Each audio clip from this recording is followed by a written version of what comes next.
Would you like to learn about Super Mario Brothers?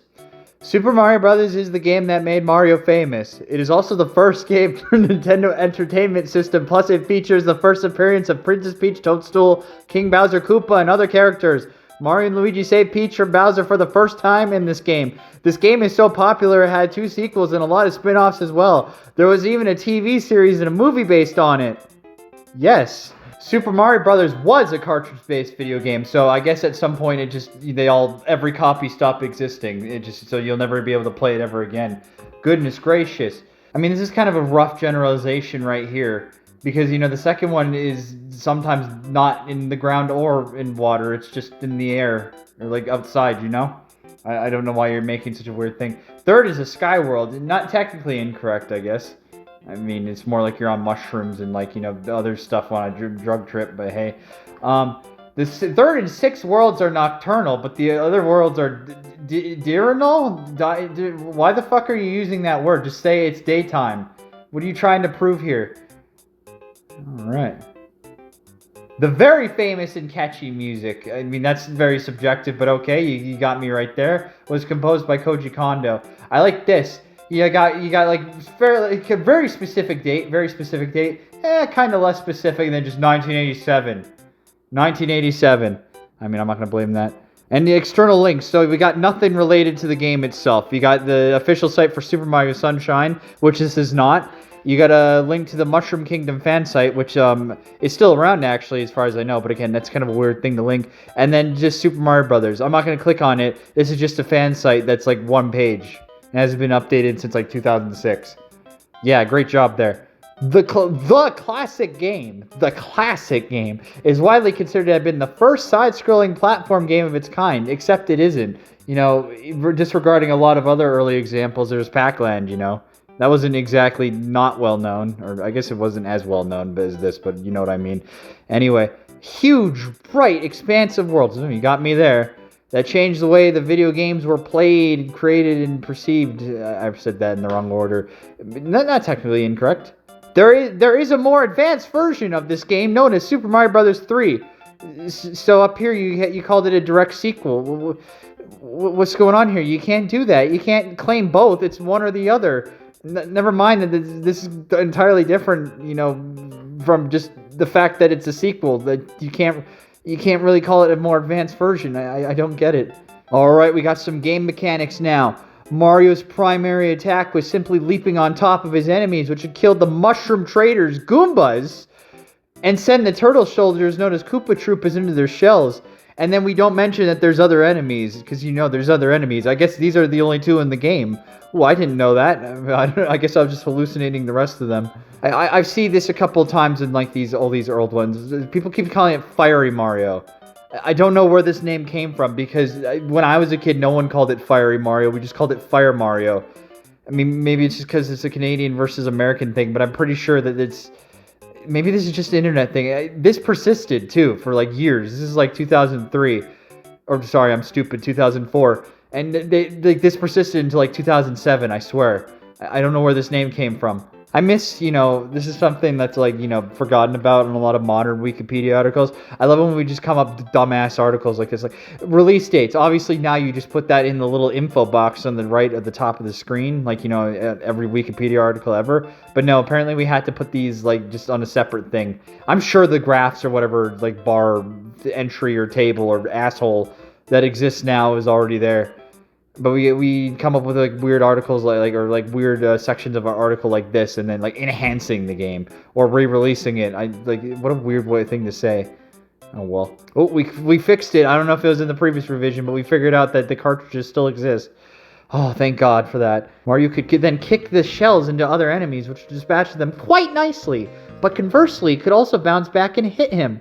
I mean, I love that informal tone of old Wikipedia. It's just you're never going to see that written again. Well, I mean, that style, I specifically. You could, but then some, loser who does nothing all day long but edits a Wikipedia articles is going to change it in, 1.2 nanoseconds, so, oh well. Ooh, we got to mention a fucking Minus World. That took a while. I mean, it was only, this article's only, 2 years old. You'd think, with the way, people get really interested about game glitches and rumors, you'd think that'd be instant. I guess not, though.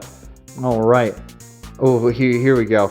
The game. This kind of chafes me when people used to say this a lot. The game sold approximately 40 million copies in North America alone. However, the game was popular enough on its own. However, although the game was popular enough on its own, this is more attributable to the popularity of the NES itself, as Super Mario Brothers is always packaged along with the console. Not really. It wasn't always packaged with it. It depends on what fucking like bundle you got. Like if you got the Rob bundle, you know, it didn't come with fucking Mario at all, so I don't know what you're talking about. Remember, this was the best-selling Famicom game too, like the Japanese NES, and it was never bundled, and it still sold like 10 million copies. I mean, I'm not even fanboying over this game. It's like the most 8 out of 10 pretty much serviceable baseline platformer game of all time, but like to try to pretend it's like, oh yeah, it was just popular because it came with the system. You know, it's stupid. I also see this a couple of times throughout these old articles. Like, there are 3 direct sequels. You know, technically every single Mario, like Super Mario Brothers game, like New Super Mario Brothers and like even like Super Mario Brothers Wonder, that plays pretty much like it, is a direct sequel. Because it's like chronologically probably taking place afterwards, even though there's not much of a story, and it's literally building on the game mechanics. They're just because they stopped using the title.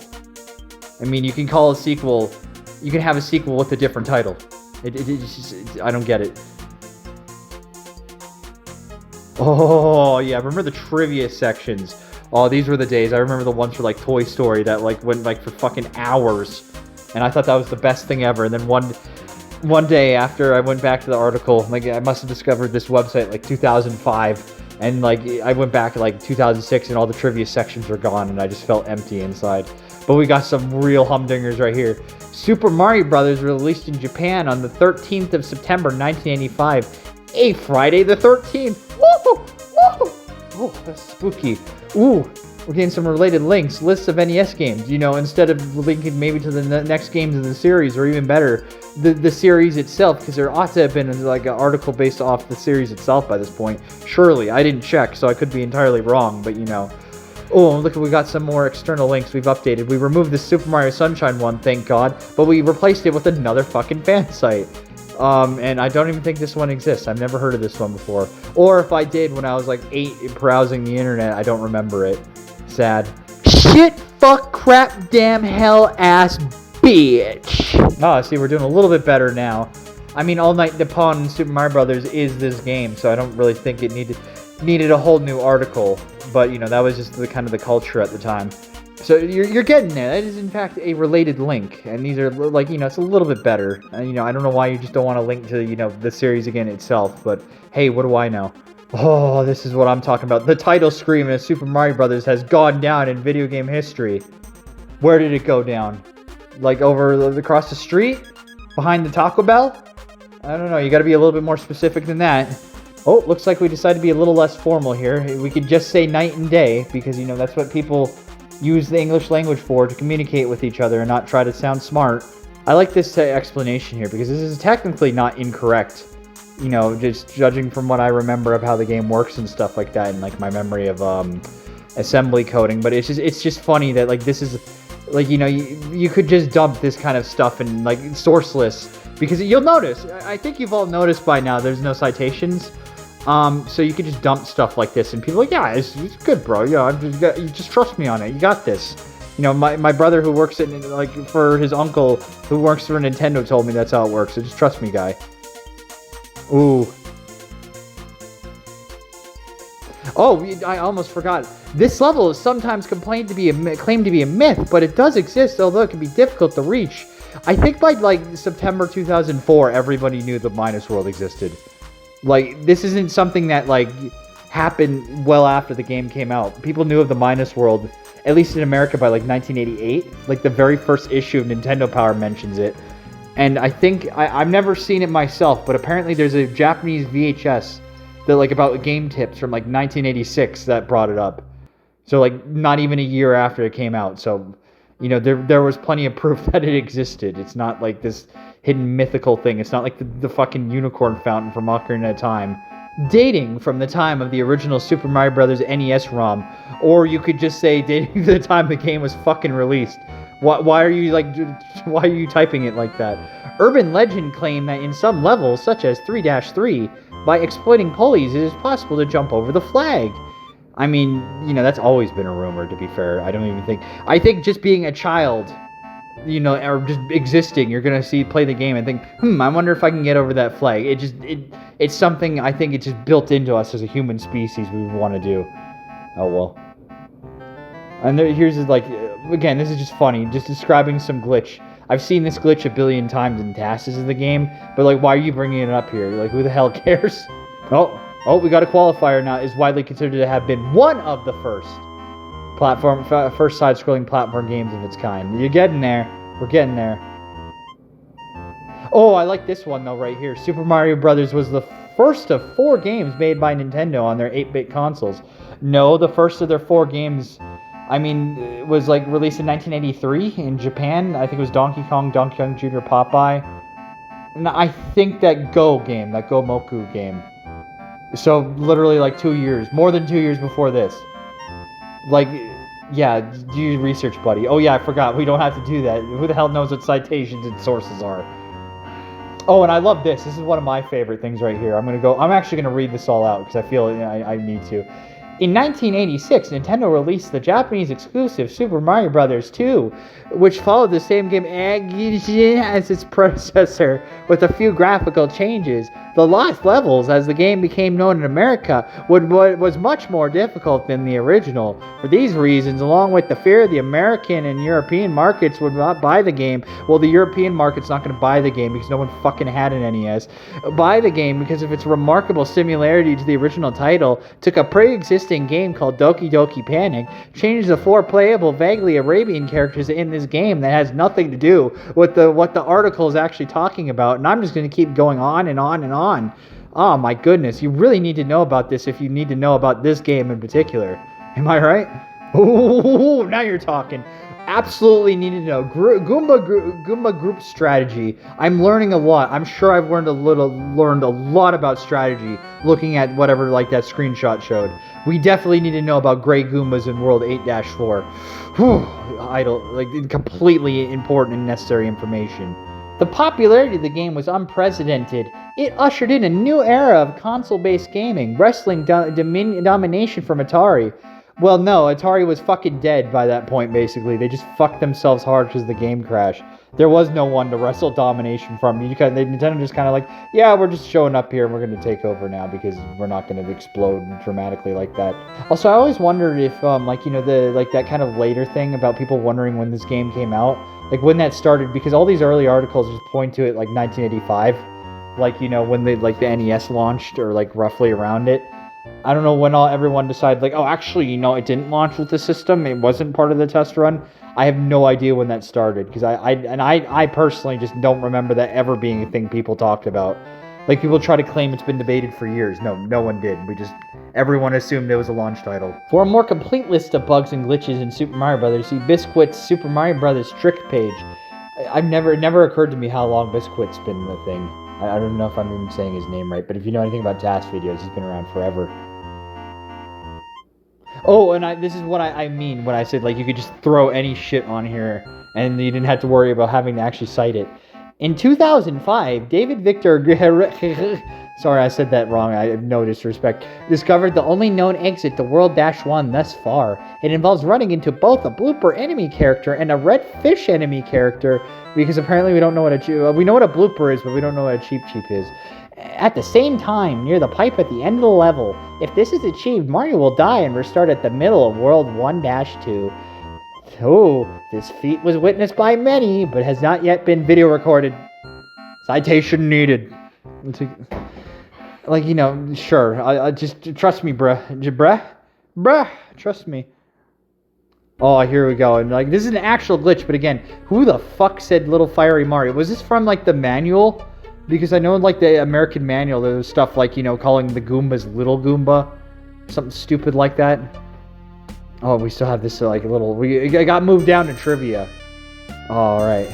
Oh, look at this. Now we're just adding in freaking clones of the game. We still can't fucking have the fucking link to the actual real website. But yeah, let's have some. Just play a clone of it, buddy. It's good. Play some games. It's about the video games, man. Like, look at all this shit about this little fiery Mario guy dude person. We really need to know all of this. Like, as a fucking dumb child who would browse it. Like, almost a year, give or take, maybe around 2000. When is this revision? Right around this time, maybe a little earlier, maybe a little after is when I, like, discovered Wikipedia at, like, 9.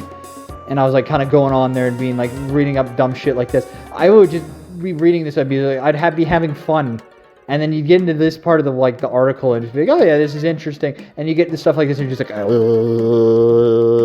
you just end up skipping it. No, ain't nobody reading that, bro.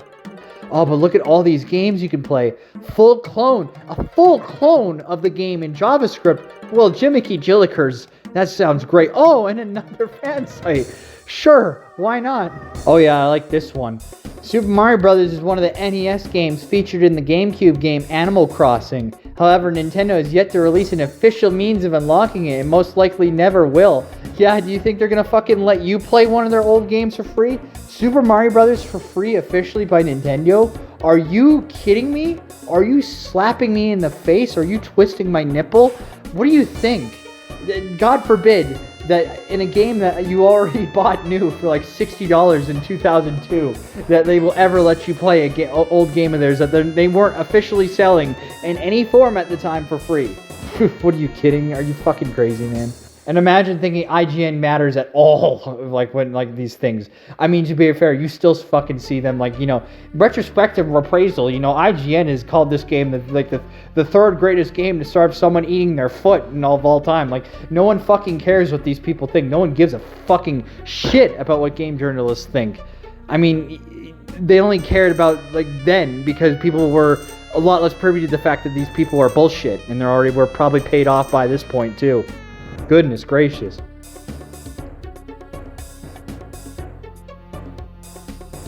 This section needs expansion. Mario would later go on to become Nintendo's mascot and most recognizable among American children, then Mickey Mouse. Often sampled soundtrack. The sampling is like when you directly take the, like, whatever it is. Like, you're not just replaying like the notes or something on a different instrument, like if you like played the Mario theme on a guitar. No, sampling is when you actually take the thing, like the original thing, like the original audio, and build on top of it or do something interesting. Is it? I mean, you really need to say this twice too. The off-sampled, often sampled, off-sampled, often sampled dental plan, but with the power pad and the triple game cartridge in. Ooh, that sounds like a fun place to stay the night. Look at all these references slowly building up. Like, you see, like, the fucking gigantic wall of, like, references now on, like, most of these articles. But it had its humble beginnings with just a few. Like, you gotta start somewhere. Oh, but we had to remove the fan game, sadly, though. I mean, it's just, you know, this whole fucking video so far has been kind of mean-spirited sounding. It's not really, it's just, I'm, like, you know, there was just so much more of a fun vibe to, like, early Wikipedia, even if it's objective. Even the objective thing about just being like, you know, an easy to find place to find information, like surface level information, and then you move on to, like, other places to find more. You know, if you actually care about the subject and you're not just like, well, you know, I want to prove something real quick. I need to, like, I'm having a fight on the internet. My only source is Wikipedia. You know, it used to be like this just stupid little, like, fucking community thing, honestly. And you'd get, like, all the dumbass things I've been showing you, and it was a lot more memorable. I mean, it is better in the sense now you're getting information that actually matters and has been verified. But, you know, the magic's gone, and, like, you know, this is around the point. What is this now? I would say this is actually even, it was more so like 2006, 2007 is when things started getting sanitized. That's like, after this point, all of the revisions I read are just, they're a lot more sparse. There's not that many left. You know, it's not like a whole bunch from one year. You just have to start jumping through the years because, you know, it's just, the magic was disappearing. Oh, now we're talking cheat code. You know, never mind that your formatting's fucking dumb because you slap this motherfucker right in the middle of the alternate versions. Alternate version starts and, like, cheat code's like, nah, get the fuck out of my way, bitch. It's my time now. But here we go. Not long after Super Mario Bros. Was released, a now popular cheat code emerged. I don't know how popular it was because I didn't fucking know about it. And, like, you know, it took until, like, maybe, like, 2010 for me to first learn about it. If a player reached a distant world I don't know what distant world this is, maybe it's Mars, but then lost all their lives, they would normally be forced to start at the very beginning of the game. Yes, this cheat code allowed them to continue from the first level of whatever higher world, the heavens, that they had reached. The code is performed by holding down on the directional pad and the A button simultaneously when the game over message appears. That's not at all what the fucking code is. That's a complete lie. But then, by releasing down but still holding A, the player can press start when the regular menu appears and skip ahead to the world where they left off. You're so close, buddy. You're so close. It's just you wait, you die, you get a game over on the title screen, you hold A and press start, and that's the code. It just puts, that's it. You were so close, but obviously, you know, Jimmy on the playground told you about this part and you fucking took it at face value because, you know, that's how I worked as a child. Someone would tell you something, you're just gonna do it because, especially when there's no fucking citations anywhere. Alternate versions, right? Oh, we're talking about like versus Super Mario Brothers and like All Night Nippon Mario. No, we're talking about Super Mario Brothers Lost Levels. You know, the game's original sequel. Oh, especially we got to read this. I remember thinking that this is a superb prose right here. The Japanese version of Super Mario Bros. 2, aka The Lost Levels in US and Europe. The game should be released in US and Europe, but that never happened. Only a prototype appeared in US and Europe was Super Mario Bros. 2, aka Super Mario Bros. USA and Japan. A remake of the Japanese game Doki Doki Panic. Meanwhile, Super Mario Bros. USA appears to both Famicom and Super Famicom to Bandai Satellaview. The game Super Mario Bros. The Lost Levels never ever appeared on a cartridge shelf in US and Europe. Only as a bite of the games Super Mario All-Stars, Super Mario All-Stars / Super Mario World, and Super Mario Bros. Deluxe as Super Mario Bros. For Super players. Super Mario Bros. Games. This can also be accomplished by simply pressing the A button and the start button alternatively and rapidly. Nope. That's just a fucking troll. That's just some fucking 12-year-old putting that in there to fuck with people. Also, this right here, I'm about to show you, is one of the absolute most favorite things. It might not be as funny as the last thing, but like, where the fuck did this come from? Who was sitting here one day and thinking, I gotta add this. This is important information. Obviously, it could be like a 13-year-old or 10-year-old with nothing better to do. So right here, we're talking about 1-ups, right? Mario can also obtain 1-ups through finding 1-up mushrooms and by collecting 100 coins. That's good so far. To this day, there is still debate on how Mario gains a 1-up after getting 100 coins. Many fans speculate that since Mario does not want to be in debt, he will only use the extra 1-ups in his pocket until he has enough money to afford them. What? I mean, if I'm on my last life and I know, if I'm some adventurer in some strange land and I'm doing like harrowing shit, and I know if I get like touched by that Goomba over there, I'll die, I'll fall off the screen and implode into nothingness. You know, I don't really care about how much debt I'm going to be in. I'm going to fucking take that 1-up because I want to live. Like, I don't even know. I've never seen anyone ever debate this because most people do not give a flying asshole about how the fuck you get 1-ups. Holy shit, this is what I'm talking about right here, man. Negative world. No one fucking called it negative world. No one has ever called it negative world. This person's a negative ninny for thinking that there's ever anything called negative world. It's the minus world. Everyone fucking called it. No one called it world negative 1. And this person should feel bad and I would punch them in the gut. And we finally started fleshing out like more development stuff. My boy has finally showed up here. But, you know, I don't know, like we still haven't mentioned the programmers. I mean, you could probably mention Hiroshi Yamauchi. I don't even know if he was the executive producer. I think it was just Miyamoto being the producer, if there wasn't even a producer role. But I know for a fucking fact that Leslie Swan didn't work at Nintendo at the time, so I don't know what the fuck you're on, mate. And here, we just don't even give a fuck. We almost got everything corrected, like we got Koji Kondo, director, and then just, yeah, everyone. Everyone and their mom was designing for this game, actually. Don't even worry about it, bro. I mean, I'm surprised Leslie Swan's not in there. You know, I'm also impressed, too. It took a long time for anyone to bring up any of the, like, the warps. Like, the warp zones. Like, no one talked about it. It was a secret, I guess. It's a forbidden knowledge, you know. It's like you're joining, like, all the Scientology information. You gotta be part of the cult. You gotta be part of the Mayro religion. I always thought this is funny to me. Super Mario Brothers is still played on the NES. I mean, what's gonna stop you from not playing it on the NES? What's coming around that you can't play it on the NES anymore. I don't care, you physically own it and it still works and you have an NES that works still, you can't play it on there, buddy. Nope, pack your shit, go play the All-Star version, or just go outside and, I don't know, roll around in the grass that's full of dog turds or something, I don't know. And the style of this game is still used and continues to be very popular around the world. Yeah, it's called the platform genre, buddy. Oh, look at, we're so close. In fact, this is almost good. You actually linked the game pages on Nintendo.com. You did it, buddy. I believe you. And I think this is a book or an article. I didn't actually bother to check. It's Boston.com. I don't want to fucking deal with them. The player takes on the role of Mario, a diminutive mustached man wearing red overalls over a brown shirt, or in the case of a second player, Luigi, Mario's little brother, a similarly mustached man wearing white overalls over a green shirt, blue overalls over a green shirt, or green overalls over a brown shirt. All very necessary information that you would need to know to play the fucking game. Oh, and look at this C also now. What the fuck are we doing anymore? Who the fuck gives a shit about Braid?